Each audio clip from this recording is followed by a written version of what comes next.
करते हैं अमरोहा के छोटीपुरा गांव का, जहां पर मौजूद है खेलों का गुरुकुल। यहां पर छात्रों को पारंपरिक शिक्षा के साथ साथ खेलों का ज्ञान भी दिया जाता है। कितनी अच्छी बात है।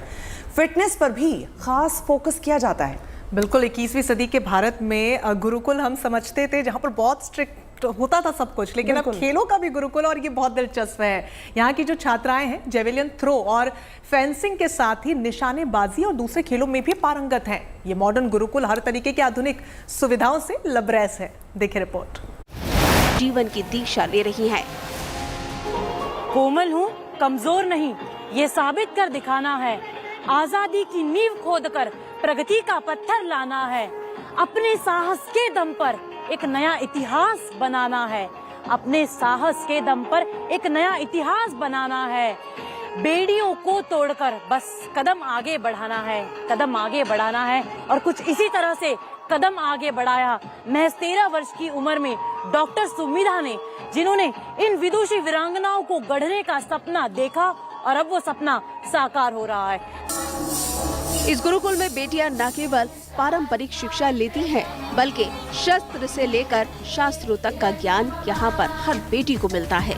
मानसिक मजबूती इस गुरुकुल की पहली शर्त है और शारीरिक सामर्थ्य इस गुरुकुल का सबसे अहम पाठ है।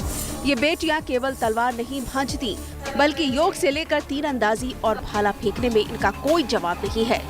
13 वर्ष की आयु में जहाँ पर हमारे सपने, कदम, ताल सब कुछ लड़खड़ाते हुए नजर आते हैं, उसी 13 वर्ष की आयु में एक लड़की ने अपने परिवार से जाकर कहा कि मुझे सांसारिक जीवन त्याग कर लड़कियों को स्वावलंबित बनाने का काम करना है। ये कहानी है डॉक्टर सुमिधा की, जो नारी शक्ति और साहस का अदम्य परिचय देती हैं, जिन्होंने अमरोहा के छोटीपुरा गांव में ये गुरुकुल खोला है और यहाँ पर 900 से ज्यादा बच्चियां पढ़ रही हैं, शिक्षा ले रही हैं। बेटियों को सशक्त करने का जो सपना बरसों पहले डॉक्टर सुमेधा ने देखा था, वो आज इस गुरुकुल में साकार हो रहा है। बेटियों की दुनिया खुशहाल रहे और समाज में बेटियां सिर उठाकर जी सके, इसकी नींव अमरोहा के इस गुरुकुल में रखी जा रही है। मैं देखती थी घरों में, उस समय सन 70 में, सन 65 में, उस समय भी नारियों को नंबर 2 का नागरिक माना जाता था। और मैं देखती थी कि घर में वो खाना खाती थी तो दरवाजे के पीछे छिप करके खाती थी। इन दशाओं को देख करके मैं अत्यंत विह्वल अंदर से थी। मैं नारियों के लिए कुछ करना चाहती थी। मैंने 12-13 वर्ष की अवस्था में ही ये निश्चय कर लिया कि मुझे भी गार्गी की तरह से ब्रह्मचारिणी रह करके और बालिकाओं के लिए कुछ करना है। गृहस्थ में जाऊंगी तो गृहस्थ के दायित्व इतने अधिक हो जाएंगे कि मैं अपनी बहुत सारी बालिकाओं के लिए कुछ नहीं कर पाऊंगी। तो इस कारण से मैंने तभी संकल्प लिया कि मुझे गुरुकुल खोलना है। ये डॉक्टर सुमेधा की तपस्या का ही परिणाम है कि आज ये गुरुकुल केवल संस्कृत के श्लोकों से नहीं गूंज रहा, बल्कि संस्कारों की महातपस्या भी इस गुरुकुल की पहचान बन चुकी है।